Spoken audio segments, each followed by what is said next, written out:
Hi friends, അപ്പോൾ നമ്മൾ ഇന്ന് പറയാൻ പോണത് 10 don'ts you should avoid while you studying. നിങ്ങൾ പഠിക്കുമ്പോൾ നിർബന്ധമായും ഒഴിവാക്കേണ്ട 10 കാര്യങ്ങളെ കുറിച്ചാണ് ഇന്നത്തെ വീഡിയോയിൽ നമ്മൾ ഡിസ്കസ് ചെയ്യുന്നത്. പഠിക്കുമ്പോൾ നിങ്ങൾ അവോയ്ഡ് ചെയ്യേണ്ട 10 കാര്യങ്ങളും അതിനുള്ള സൊല്യൂഷൻസുമാണ് ഈ വീഡിയോയിൽ നമ്മൾ ഡിസ്കസ് ചെയ്യാൻ പോണത്. So, without wasting any time, let's get started. Number 1, don't try to be perfect. നമ്മൾ ചെയ്യുന്ന കാര്യത്തിൽ കൂടുതലായിട്ട് പെർഫെക്ഷൻ വരുത്താൻ നോക്കിയാൽ വെറുതെ ഒരുപാട് സമയം പോയി കിട്ടുകയുള്ളൂ. നിങ്ങൾക്ക് തന്നെ പലപ്പോഴും എക്സ്പീരിയൻസ് ചെയ്യാൻ പറ്റിയിട്ടുണ്ടാവും. പെർഫെക്ഷൻ നോക്കി അവസാനം നമുക്ക് ആ വർക്ക് തന്നെ കംപ്ലീറ്റ് ചെയ്യാൻ പറ്റാതെ വരും. നമ്മൾ എപ്പോഴും പെർഫെക്ഷന് വേണ്ടി കോൺസെൻട്രേറ്റ് ചെയ്യാതെ പ്രോഗ്രസിന് വേണ്ടി വേണം കോൺസെൻട്രേറ്റ് ചെയ്യാനായിട്ട്. Number 2, social media. ഈ ഒരു കാര്യത്തെ പറ്റി ഞാൻ അധികം ഒന്നും പറയണ്ട, നിങ്ങൾക്കറിയാം. നിങ്ങൾ പഠിക്കുന്നത് അരമണിക്കൂറാണെങ്കിൽ പോലും ആ ഒരു സമയത്ത് കംപ്ലീറ്റ്ലി നിങ്ങൾ ഈ സോഷ്യൽ മീഡിയ ഡിസ്ട്രാക്ഷൻ ഒഴിവാക്കിയേ തീരും. Number 3, copying another one study strategy. നമുക്കറിയാം, നമുക്ക് ഓരോരുത്തർക്കും ഓരോ സ്റ്റഡി സ്ട്രാറ്റജി ഉണ്ട്. അതിപ്പോൾ മറ്റുള്ളവരുടെ കോപ്പി ചെയ്തിട്ട് ഒരു കാര്യമില്ല. നമ്മൾ എവിടെയെങ്കിലും പോയി കഴിഞ്ഞാൽ ഡിസ്കസ് ചെയ്യുന്ന കാര്യമായിരിക്കും നിങ്ങൾ എങ്ങനെയാണ് പഠിക്കുന്നത്, ഏത് രീതിയിലൂടെയാണ് പഠിക്കുന്നത്, റീഡിങ്ങിലൂടെയാണോ റൈറ്റിങ്ങിലൂടെയാണോ എന്നൊക്കെ. പക്ഷേ നമ്മളത് ചോദിച്ച് മനസ്സിലാക്കിയിട്ട് നമുക്കൊരു പ്രയോജനം കിട്ടാനില്ല. അത് നമ്മുടെ സ്ട്രെസ് ലെവൽ കൂട്ടുന്നല്ലാതെ വേറെ ഒരു പ്രയോജനം അതിനില്ല. സോ മറ്റുള്ളവരുടെ കാര്യം എന്തും ആയിക്കോട്ടെ, നമുക്കറിയാം നമുക്ക് ഏത് രീതിയിൽ പഠിച്ചാലാണ് കൂടുതൽ എഫക്റ്റീവ് ആവുക എന്ന്. നമുക്ക് മാത്രമേ അത് മനസ്സിലാക്കാൻ പറ്റുള്ളൂ. സോ നിങ്ങൾ തന്നെ അത് കണ്ടുപിടിച്ചിട്ട് ആ ഒരു രീതി ഏതാണോ അത് തന്നെ ഫോളോ ചെയ്യുക. Number 4, last minute cramming. അപ്പോൾ ഈ ഒരു കാര്യത്തെ പറ്റി നിങ്ങൾക്ക് നല്ലൊരു എക്സ്പീരിയൻസ് തന്നെ ഉണ്ടാവും. കാരണം നമ്മളെല്ലാവരും ചെയ്യുന്ന കാര്യമാണ് ആദ്യം ഒന്നും പഠിക്കാതെ അവസാനത്തേക്ക് വെക്കുക, അതായത് എക്സാമിന് തൊട്ട് മുന്നത്തേക്ക് വെക്കുക. അപ്പോൾ ഇതിൻ്റെ ഒന്നും ആവശ്യമില്ല. ഓരോ വർഷം തുടങ്ങുമ്പോഴും ഡെയിലി പ്ലാൻ വെച്ച് കുറച്ച് പോർഷൻസ് തീർത്ത് പോകാവുന്നതേ ഉള്ളൂ. ഒരു പക്ഷേ പരീക്ഷയുടെ തൊട്ട് മുന്നേ പഠിച്ച് നല്ല മാർക്സ് ഒക്കെ കിട്ടിയെന്ന് വരും. പക്ഷേ അതുണ്ടാക്കുന്ന സ്ട്രെസ് ലെവൽ ഞാൻ പ്രത്യേകിച്ച് എക്സ്പ്ലെയിൻ ചെയ്യണ്ടല്ലോ. ഒരുപാട് സ്ട്രെസ് കൂടിക്കഴിഞ്ഞാലും നമ്മുടെ ബ്രെയിൻ അത് ഇഷ്ടമുള്ള കാര്യമൊന്നുമല്ല. സോ അതിനൊന്നും വേണ്ട, ഡെയിലി പ്ലാൻ ചെയ്ത് ഒരു നല്ല ടൈം ടേബിളൊക്കെ വെച്ച് അടിപൊളിയായിട്ട് പഠിച്ചു പോവുക.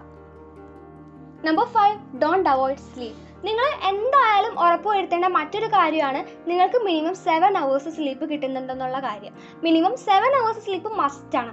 നമ്മൾ എന്തൊക്കെ ചെയ്തിട്ടും കുറേ മോട്ടിവേഷൻ വീഡിയോസ് കണ്ടിട്ടും കുറേ ടിപ്സും ട്രിക്സും ഒക്കെ കേട്ടിട്ടും ഈ ഉറക്കമില്ല എന്നുണ്ടെങ്കിൽ അതൊക്കെ വേസ്റ്റാണ്.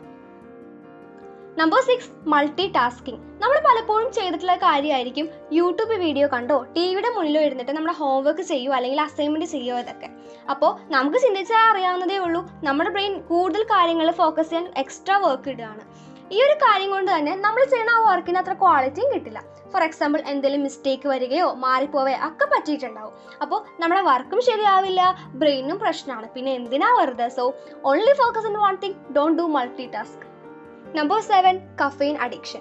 ഈ ഒരു കാര്യം പറയുമ്പോൾ എനിക്കും ചെറിയൊരു വിഷമമൊക്കെ ഉണ്ട്. കാരണം ഞാൻ ഇതൊക്കെ ഇഷ്ടപ്പെടുന്ന കൂട്ടത്തിലാണ്. പക്ഷേ ഒരു പരിധി വരെ ഞാനും ഇത് അവോയ്ഡ് ചെയ്യാൻ ശ്രമിച്ചുകൊണ്ടിരിക്കുകയാണ്. അവോയ്ഡ് ചെയ്യാന്ന് വെച്ചാൽ കംപ്ലീറ്റ്ലി അവോയ്ഡ് ചെയ്യില്ല. 1-2 ഗ്ലാസ് കുടിച്ചുകൊണ്ട് വലിയ കുഴപ്പമൊന്നുമില്ല. 3ാമത്തെ ക്ലാസ്സിലേക്ക് പോകാതിരിക്കാൻ ശ്രദ്ധിക്കുക.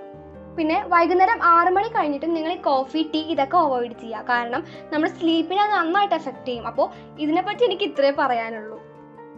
Number 8, junk food. നമ്മളെല്ലാവരും പ്രത്യേകിച്ച് ടീനേജേഴ്സ് അഡിക്റ്റ് ആയി പോകുന്ന ഒരു കാര്യമാണ് ജങ്ക് ഫുഡ്. ബിക്കോസ് അത് ഈസിലി അവൈലബിൾ ആണ്, കൺവീനിയൻ്റ് ആണ്, നമുക്ക് വേറെ ഒന്നും ചെയ്യാനില്ല, എല്ലാം റെഡിമെയ്ഡായിട്ട് വീട്ടിലേക്ക് എത്തും.